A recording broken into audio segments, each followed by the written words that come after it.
Good morning, Michelle. Good morning, Stephen. The theme of our discussion today is loyalty, too much of it and too little, as we end the parliamentary year. This year we've witnessed consequences of Shakespearean proportions, but also some scenes reminiscent of Trollope or even an episode of Dallas. So let's start with the most recent news.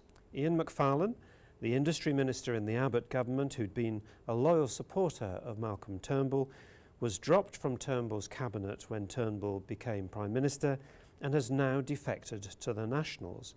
In hindsight, did Malcolm Turnbull misjudge this? I think he certainly misjudged how Ian Macfarlane would take it. I think that Malcolm Turnbull ran the argument, I need generational renewal, and he had always been close to Macfarlane. Macfarlane's always voted for him in contests, helped him out a lot when he was opposition leader. But Malcolm Turnbull obviously didn't really know his character well and thought that it'll all be fine, Ian will understand. Well, Ian didn't understand, obviously stewed about this matter and quite soon explored his options to move to the Nats and to get a National Party ministry. Now, how is that so? It's so because the movement of Macfarlane to the Nationals means that on the formula, on the coalition formula, they are entitled to another spot in the ministry. Not just any spot, another cabinet spot. So it tips them over that line, and of course they're delighted by that. Ian Macfarlane can revive his career and Malcolm Turnbull has a problem. Then there's Brough, whom we discussed last week. Turnbull has stayed loyal to him all week, and the parliamentary year has ended with him holding on to his position as Special Minister of State. I see that you've dug into your personal thesaurus in your column today to describe this now as a suppurating sore over the summer. And even if Brough survives the police investigation, it'll still be a bad look. Too much loyalty on Turnbull's part? Yes, I think it was too much loyalty.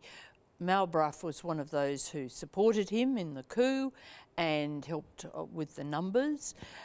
But what's happened is that when the police raided the Brough home to pursue this earlier matter, instead of stepping him down or standing him aside, Turnbull was willing to ride out the situation. Well, of course, Labor has taken advantage of this. It's been quite forensic in its questioning in Parliament, and it's turned it into a big issue.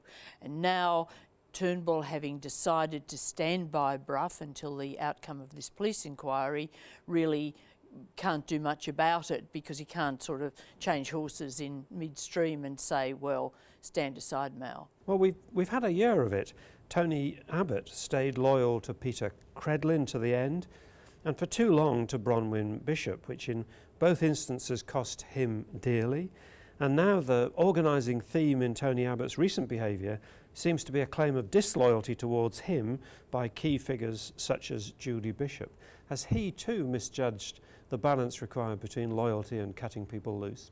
I think he certainly did, and of course his excessive loyalty to his Chief of Staff, Peter Credlin, was really a major issue that helped lead to his downfall. It was a quite extraordinary loyalty, it was a quite extraordinary situation. And in the latter days, the fact that he didn't realise that Bronwyn Bishop had to go as Speaker, it was just a matter of time, meant that he delayed cutting her loose or leaning on her to cut herself loose, and that just further diminished in the eyes of his colleagues their judgment about him. So I think loyalty was bad, and now of course we have an argument in the party about whether Abbott is being disloyal whenever he speaks out, and his supporters also. Well, stepping back from all of this, are we seeing behaviour any different from Western politics over the decades, but now magnified and made transparent by the media, or does Australian politics need to take a look in the mirror? I think that in general Western politics has become more disrupted, more in your face, more anything goes.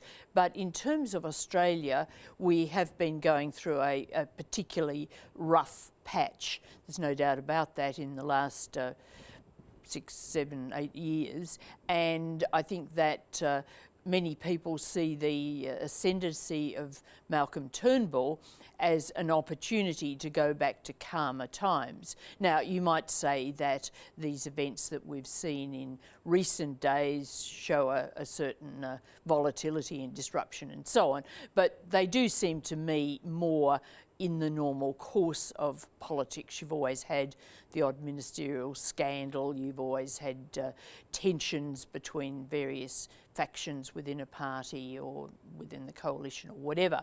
Now, it's a question of whether they get worse or whether things settle down and these are ripples on a calmer sea. Well, Michelle, we'll meet once more this year and reflect on the year gone by generally, but thank you for your time today. Thanks, Stephen.